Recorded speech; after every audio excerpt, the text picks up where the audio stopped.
लोकसभा चुनाव की तैयारियों में हर दल जुटा हुआ है और वे अपने सबसे प्रमुख चेहरों को आगे रखकर लोकसभा चुनाव लड़ने की तैयारी कर रहा है। इस बीच मुलायम सिंह यादव की बहू अपर्णा यादव हाल ही में बीजेपी के शीर्ष नेतृत्व से मिलने दिल्ली गई थी।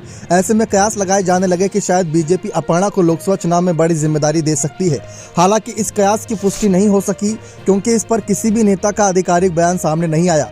वहीं इससे पहले ये उम्मीद भी जताई जा रही थी कि अपर्णा यादव को बीजेपी लखनऊ मेयर के पद के लिए उम्मीदवार बना सकती है। हालांकि ऐसा नहीं हुआ। लोकसभा चुनाव में अपर्णा यादव की भूमिका और चुनाव लड़ने पर जब भी सवाल किए गए तो बीजेपी नेता इसे टालते रहे। हालांकि अब अपर्णा ने एक बड़ा बयान दिया है। यही सवाल फिर से पूछे जाने पर अपर्णा यादव ने कहा कि बीजेपी एक बड़ी और राष्ट्रीय पार्टी है, उन्हें पार्टी की तरफ से जो भी जिम्मेदारी दी जाएगी वो निभाएंगी। अपर्णा यादव का कहना है कि आगामी चुनाव के लिए उनकी जिम्मेदारी बीजेपी तय करेगी। पार्टी का लीडरशिप जो भी आदेश देगा अपर्णा यादव उसके लिए तैयार है।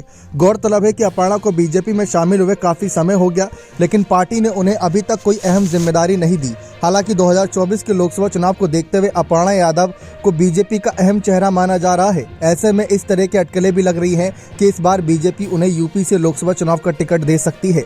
2022 के यूपी विधानसभा चुनाव से पहले अपर्णा यादव और सपा अध्यक्ष अखिलेश यादव के बीच मनमुटाव की खबरें तेजी से वायरल हुई थी। इसके कुछ बाद समय बाद ही अपर्णा यादव समाजवादी पार्टी छोड़कर बीजेपी में शामिल हो गई थी। तभी से माना जा रहा था कि पार्टी उन्हें कोई बड़ी जिम्मेदारी दे सकती है, लेकिन ये सब टलता गया और ऐसा नहीं हुआ। बीजेपी में शामिल होने के बाद तो ना उन्हें कोई चुनाव लड़वाया गया, ना ही विधान परिषद या राज्यसभा भेजा गया। पिछले दिनों निकाय चुनाव के दौरान अपर्णा यादव ने कहा था कि पार्टी के लिए काम करती रहेंगी, क्योंकि वे पार्टी में तब शामिल हुई थी जब पार्टी में कई नेता इस्तीफा दे रहे थे।